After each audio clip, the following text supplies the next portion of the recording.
Na'udzubillahi minasyaitonirrajim. Bismillahirrahmanirrahim. Assalamualaikum warahmatullahi wabarakatuh.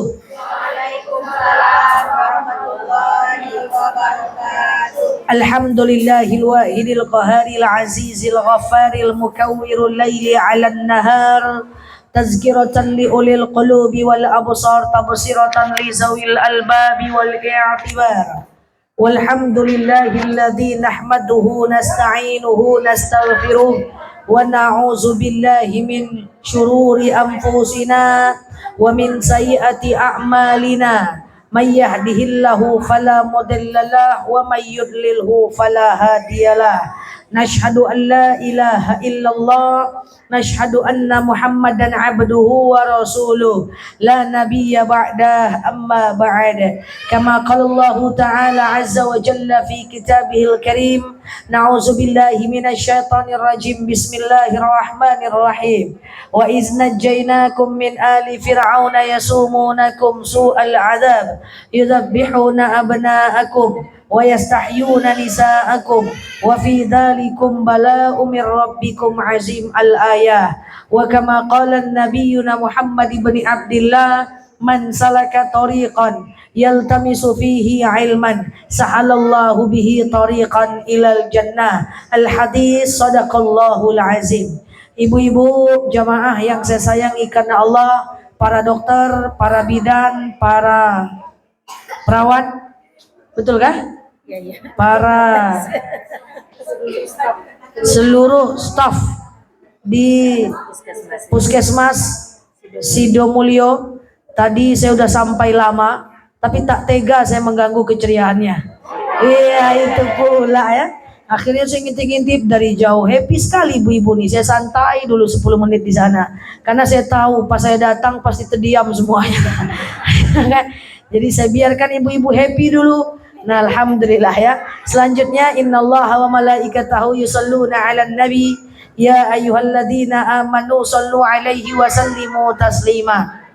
Salawat dan salam kita hadiahkan kepada baginda Rasulullah sallallahu alaihi wasallam dengan lafaz Allahumma salli ala Muhammad wa ala ali Muhammad. Jam berapa tadi puskesmas tutup, Bu? Udah mandi nampaknya semuanya. Jam berapa? Jam 4 ya? Oh, jam 12 sudah tutup tadi ya? Oh, Jumat. Oh iya, Sabtu Minggu tutup. Oh, Jumat sampai jam 2. Setiap Jumat. Mantap ya, pantaslah segar aja semua. Biasanya kalau saya ceramah yang dari instansi dari mana itu, tak ada yang mandi, mereka langsung tempat berbuka ya. Baik ibu-ibu yang saya sayangi karena Allah, alhamdulillah hari ini kita belajar sedikit, waktu tak banyak, hanya 20 menit saja. Saya akan menyampaikan terkait dengan apa perbedaan istidraj dengan ujian. Jadi hidup kita nih cuma pilih 2, Bu. Yang pertama istidraj. Apa namanya? Iya. Istidraj. Apa namanya? Yang pertama kita pilih hidup yang penuh dengan istidraj. Yang kedua, hidup yang penuh dengan ujian. Kita tidak bisa lari. Kita cuma bisa pilih 2 ini aja. Istidraj atau ujian. Saya jelaskan yang pertama, waktu yang singkat ini saya akan jelaskan apa itu istidraj. Ibu-ibu, pernah nggak melihat orang yang dia itu nggak taat, nggak pernah sholat, tidak baik dengan orang, nggak pernah ke masjid, tidak bergaul, tidak bermasyarakat, kayaknya juga nggak pernah sedekah, nggak pernah zakat, sangat tidak dermawan. Tapi rezekinya banyak, dia kaya raya. Pernah lihat? Jangan iri dengan orang yang seperti itu. Karena orang yang rezekinya banyak, kehidupannya mapan, tapi dia tidak taat, itu bukan lawan kita. Itu orang adalah istidraj. Apa itu istidraj? Istidraj itu adalah Allah berikan nikmat kepada orang yang maksiat. Kau tak sholat, ini nikmat. Kau tak puasa, ini nikmat. Kau tak ibadah, ini nikmat. Allah berikan nikmat kepada orang yang bermaksiat. Sampai kapan? Hatta yataqatta, sampai nanti Allah cabut nikmat itu secara mendadak. Ujung-ujungnya stroke mendadak, PHK mendadak, rumah terbakar mendadak. Itu tinggal nunggu waktu aja. Prosesnya namanya adalah istidroj, endingnya adalah musibah. Maka hati-hati kita bahwa ketika orang istidroj itu dia merasa hidupnya baik-baik aja. Padahal dia itu terjebak dalam istidroj. Saya punya cerita fakta. Cerita ini saya ceritakan di mana-mana. Saya ceramah di satu tempat, lalu kemudian setelah saya ceramah ada jemaah yang datang ketemu sama saya setelah saya turun dari mimbar. Dia ngomong begini ke saya, "Ustazah, iya, saya itu sebenarnya sakit hati sama isi ceramah Ustazah 5 bulan yang lalu." "Hah, kenapa sakit hati?" "Memang tugas saya membuat orang sakit hati." Jadi begini Ustazah, suami saya itu kerjanya tukang jual sate gerobak. Tahu sate gerobak? Bukan jual gerobak sate, beda. Sate gerobak. Jadi bertahun-tahun, dari belum punya anak sampai udah punya anak gede. Saya yang tukang buat kerupuk ladonya. Tahu kerupuk lado? Jadi dari dulu tuh saja untung kami tuh sedikit. 100 perak, 100 perak. Kami kumpul. Satu ketika terbangunlah rumah papan nih bentuknya Ustazah dulu. Sekarang terbangunlah rumah bulatan. Tapi Ustazah, saya tidak zakat, saya tidak sedekah. Saya memang perhitungan karena saya merasa nyari uang tuh susah. Waktu itu Ustazah ceramah, lalu saya tersinggung. "Ibu lanjutkan dulu cerita ibu," kata saya. Jadi Ustazah ceritanya gitu saja. Kami kumpul dari hasil jualan sate gerobak, terbelilah sama kami tanah Ustazah. Terus terbeli tanah, zakat sedekah enggak? Enggak ada Ustazah, aman-aman aja hidup kami nyawa, kata dia. Akhirnya kumpul, terbangunlah dari sate gerobak satu, tak pakai cabang, satu. Terbangunlah rumah petak 4 pintu, pintunya aja. Enggak ya, asli 4 pintu. Terus ada dong hasil dari rumah petaknya. Dizakatkan enggak? Enggak Ustazah. Kenapa enggak? Aman aja hidup saya Ustazah. Tapi kemarin Ustazah, dia udah mulai nangis nih. Tapi kemarin waktu Ustazah ceramah tentang istidroj, saya itu kan enggak pernah sedekah, enggak pernah zakat. Jadi di masyarakat tuh terkenal dia tuh orangnya, maaf ya, pelit.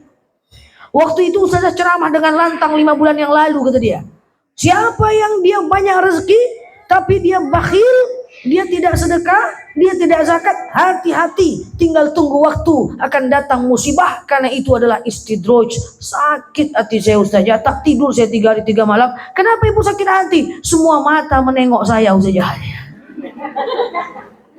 Saking dia pelitnya, sampai kalau ada orang pelit di daerah saya tuh Ustazah, itu dinisbatkan ke nama saya. Bayangkan tuh.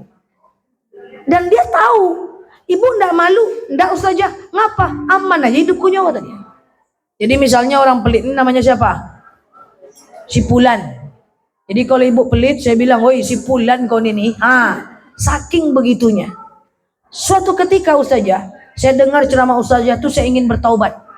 Saya ingin sedekah. Tapi sedekahku tuh kan gak mudah, Bu. Zakat tuh kan gak mudah. Memberi itu kan harus dilatih, Bu. Kalau ndak dilatih payah, Bu. Makanya uang tuh jangan letak di hati. Uang tuh letak di tangan aja. Kalau letak di hati, pitih keluar hati sakit. Iya kan? Kalau letaknya di tangan, uang keluar hati biasa-biasa aja. Jadi dia mau sedekah tuh masih mikir-mikir. Makanya saya bilang sama ibu-ibu, idza arada khairan fali sur'ah. Kalau ingin berbuat baik itu cepat, jangan mikir-mikir. Kalau dipikir-pikir nggak bakal jadi. Kenapa? Kita sendiri, musuh kita 5. Ada setan, ada iblis, ada nafsu jahat, ada jin jahat, ada khannas. Khannas ini terdapat dalam surat An-Nas, suka buat kita was-was dalam ibadah. Mau sedekah 100.000, 5 kilo barehnya kemana? Nggak jadi tuh. Ujung-ujungnya 1.000, 2.000 tadi. BBM udah naik berkali-kali, bawang merah, bawang putih naik berkali-kali, sedekah dan naik 1.000, 2.000 terus. Makanya sedekah itu kan harus dilatih. Makanya sedekahlah setiap subuh, itu berkahnya luar biasa. 2.000 kan? Iya. Ya. Atau 1.000, atau matus. Untung ndak ada uang matus ya. Kalau ada uang matus lagi matus. 2.000 sedekahlah tiap subuh. Tujuannya biar kita senang dan terbiasa memberi. Harus dilatih, kalau nggak susah. Maka ada orang sedekah 60.000 sekali sebulan dibanding 22.000 tapi setiap hari, itu jauh lebih mulia orang yang subuh itu, orang yang sedekahnya itu 2.000 setiap hari. Karena melatih dirinya untuk memberi. Ya, 2.000. Nah, waktu sedekah 2.000 tuh jangan lupa doa. Ya Allah, saya sedekah, dengan sedekah ini lapanglah kuburan mak saya, ringanlah sisa kubur orang tua saya, berhentilah malaikat menyiksanya, anak saya sehatkanlah. Nah, sedekahnya 2.000, doanya sepanjang skripsi, tidak apa-apa, ya kan, tidak ada masalah. Akhirnya dia tidak jadi sedekah. Suatu ketika kakinya sakit, berobatlah dia ke Siak. Di Siak dia harus nginap sakit 5 hari.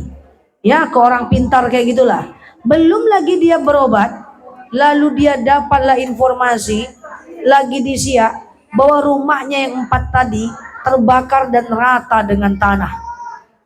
Langsung saya bilang, apakah itu istidraj Ustazah? Saya bilang, betul, itu adalah istidraj. Andaikan 5 bulan yang lalu ibu mau bersedekah, andaikan 5 bulan yang lalu ibu mau mengamalkan apa yang saya sampaikan, mungkin itu tidak akan terjadi. Itulah istidraj. Jadi maaf, seandainya ada di antara kita rezeki banyak, kerjaan lancar, rumah tangga enak, masalah nggak ada, tapi kita tidak ibadah, hati-hati, jangan-jangan kita terjebak ke dalam istidraj.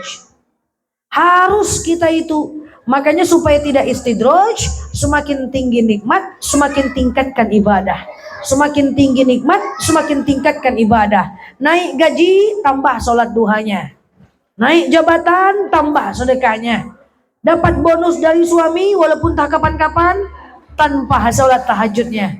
Kenapa? Supaya kita tidak terjebak ke dalam istidraj. Maka hati-hati, saya kalau 3 bulan hidup saya aman-aman aja, takut saya.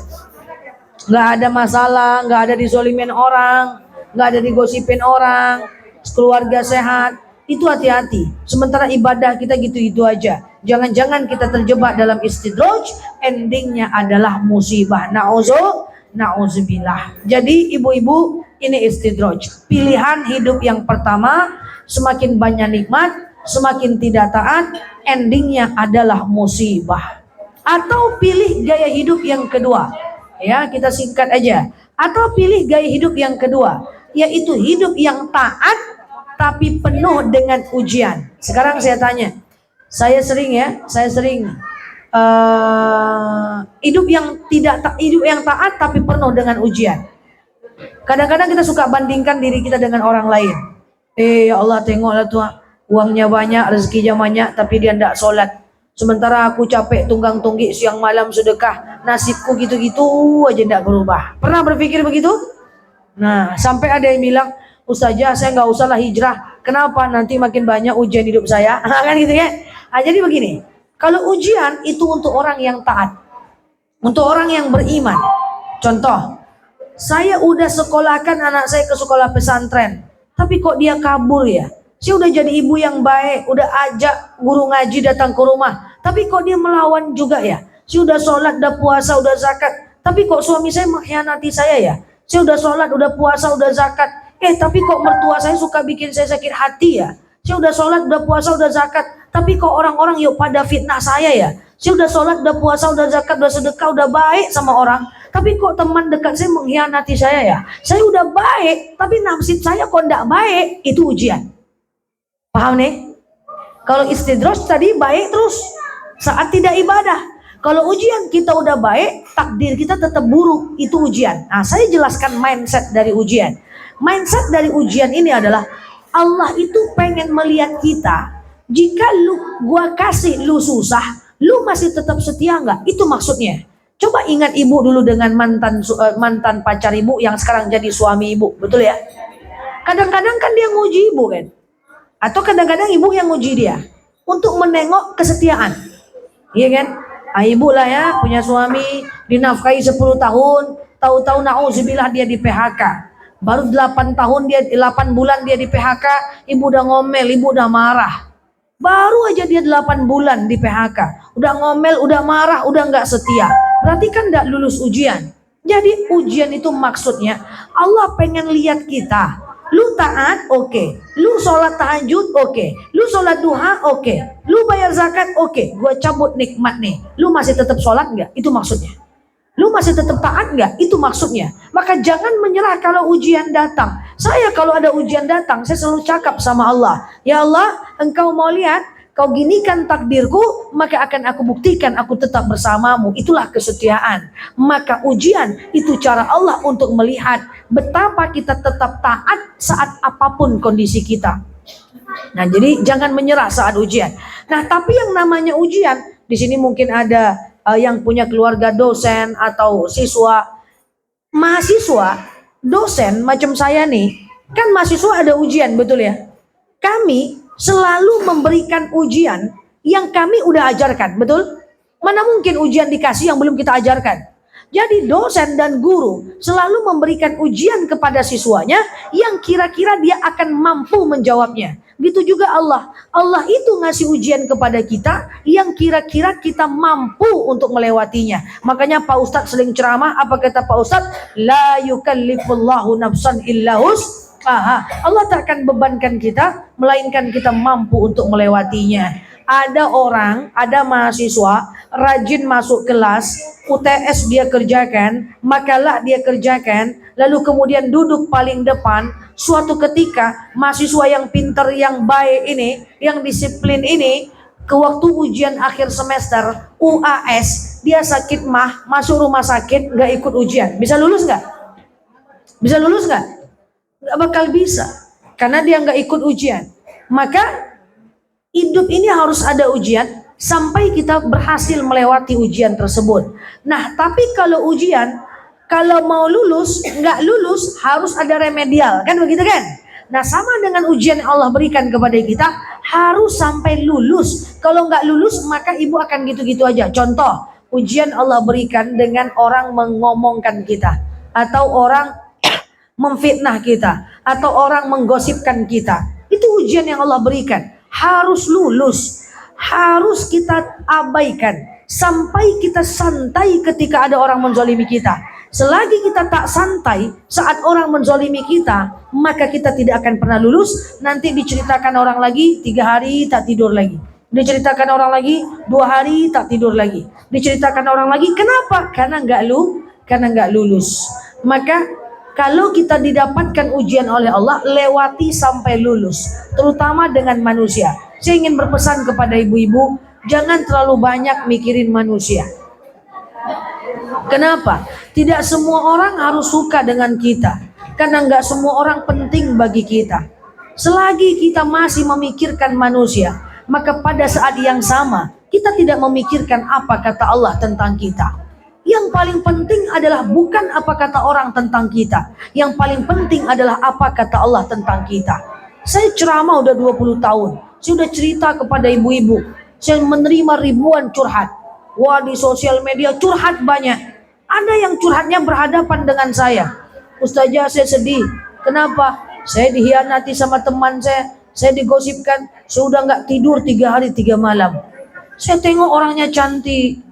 Ya, kemudian dia orangnya bersih, suaminya baik, mobilnya oke, kendaraannya bagus, tapi diceritakan orang, dia bisa nggak tidur. Coba bayangkan, apa ndak kasihan kita ngelihat orang yang terlalu memikirkan apa kata orang tentang dia. So, ibu-ibu yang saya sayangi karena Allah, siap Bu, kami duluan ibu. Tak lagi udah mau selesai kok Bu. Nanti giliran ibu lagi Bu. Ya.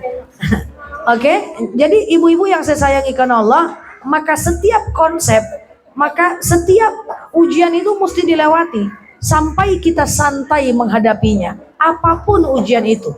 Kalau enggak, kita akan berkutik terus pada itu. Nah, ibu-ibu yang saya sayangi karena Allah, maka pilih yang mana? Mau hidup dengan istidraj atau hidup dengan ujian? Itu pilih aja.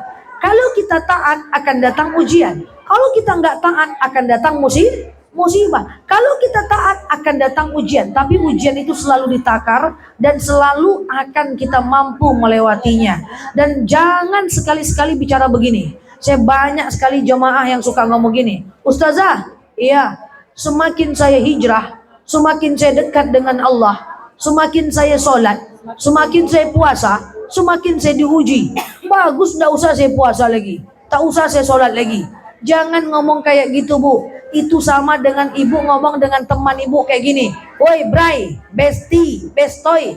Semakin aku dekat dengan kau, semakin susah hidupku. Sama dengan itu. Itu sama dengan ibu ngomong dengan Allah kayak gitu. Semakin aku sholat, semakin aku susah. Bagus, jangan sholat lagi. Sama dengan ibu ngomong dengan suami. Suamiku, makin dekat dengan engkau, makin susah hidupku. Bayangkan itu tauhidnya bermasalah. Jadi tidak boleh kita cakap begitu. Karena itu adalah ujian. Itu cuma cara Allah bermain saja dalam tanda kutip untuk melihat kita bertahan atau tidak. Oh, kata ustazah, kalau kita sedekah maka banyak rezeki kita. Ustazah bacakan dalil. Matsalul ladzina yunfiquna amwalahum fi sabilillahi kamasali habbatin ambatat sab'a sanabila fi kulli sumbulatin mi'atu habbah.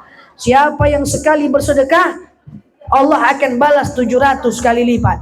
Saya sedekah di masjid ustazah saat sholat Jumat, keluar dari masjid hilang motor saya ustazah. Allah itu pengen lihat, lu masih tetap sedekah enggak saat nikmat itu dicabut. Ini mindset. Ini cara berpikir. Kita nih hidup nih susah bu, nggak ada hidup nih mudah. Loh kok ustazah ngomong kayak gitu? Ada dalil.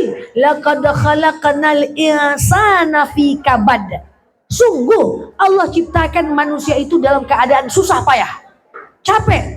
Sekarang capek dalam ibadah, akhirnya kita diuji, atau capek mengabaikan Allah, akhirnya didatangkan musibah. Tidak akan lama. Coba ya, banyak data yang menyebutkan orang-orang yang memakan uang warisan itu tuanya tak akan jadi bagus. Entah anaknya tidak sukses, entah rumahnya terbakar. Itu kan istidraj. Dia dapat uang banyak dari warisan, ujung-ujungnya dia akan kena musibah. Itu istidraj. Sebagai penutup cerita terakhir, ada jemaah saya itu kerja di pasar, jualan jualan sayur. Jadi untung itu setiap pulang dari pasar, dia masukkan ke galon sebagai tabungan, dia taruh di belakang kulkas. Suaminya nggak tahu, anaknya nggak tahu. Dia niatkan untuk tabungan umroh. Bayangkan tuh, taat ibu itu, rajin ke masjid, taat kemana sih pengajian dia ada. Semoga Allah memberkahi beliau. Diambilnya duit hasil jualan pasar, taruh galon belakang kulkas, taruh galon belakang kulkas. Dia niatkan untuk berangkat umroh. Ini kisah nyata. Menurut dia tidak ada satu manusia pun yang tahu bahwa di belakang kulkas itu ada galon. Cuman dia dan malaikat Jibril lah yang tahu. Lalu datang dia bertanya kepada saya, bu, ustazah, jin itu, tuyul itu ada nggak ustazah? Saya tak tahu ada atau enggak, belum kenalan pula saya, kata saya gitu. Setahu saya tidak ada.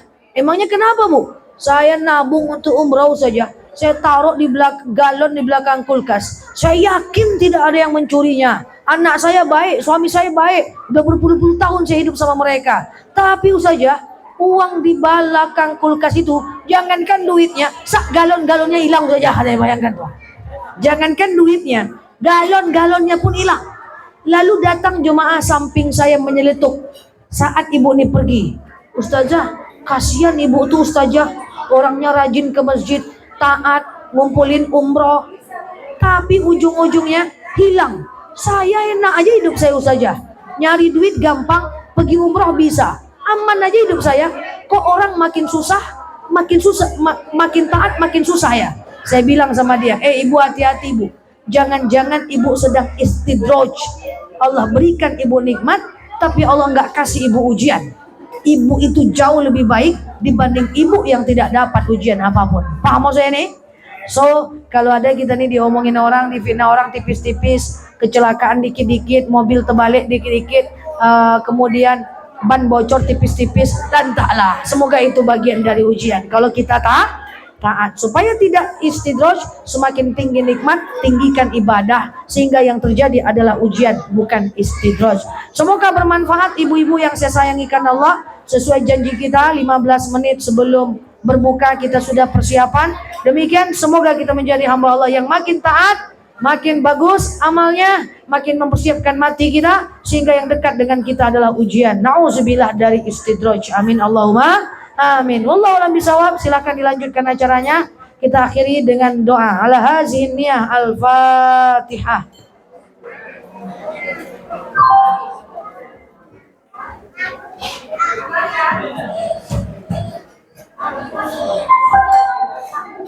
Amin ya Allah, amin ya Rahman, amin amin ya mujibat sa'ilin. Allahumma salli ala Muhammad wa ala ali Muhammad.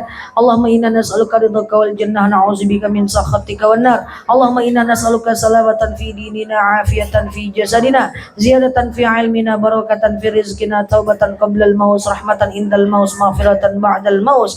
Allahumma hawwin alaina fi sakaratil maut, najatan minan nari wal 'afwa 'indal hisab. Allahumma antas salam minkas salam wa ilaika ya'udu salam, hayyina rabbana bisalam wa dakhilna al-jannata darussalam, tabarak rabbana wa ta'ala ya hadzal jalali wal ikram. Allahumma inna na'udzubika minal hammi wal hazan, na'udzubika minal ajzi wal kasal, na'udzubika minal jubni wal bukhli, na'udzubika min ghalabati ad-dini wa qahar rijal. Allahumma yassir alaina umurana wa la tu'assir alaina umurana ya rabbal alamin. Allahumma in kana rizquna fis sama fa anzil, wa in kana rizquna fil ardi fa akhrijhu, wa in kana rizquna ba'idan fa qarib, wa in kana rizquna haraman fa tahhir, wa in kana qalilan fa kathirhu ya rabbal alamin. Allahumma istajib du'ana ya Allah, istajib du'ana ya Rahman ya Rahim ya mujibas sailin. Allahumma salli ala Muhammad wa ala ali Muhammad. Subhana rabbika rabbil izzati amma yasifun, salamun alal mursalin, alhamdulillahi rabbil alamin. Wallahu a'lam bishawab. Assalamualaikum warahmatullahi wabarakatuh.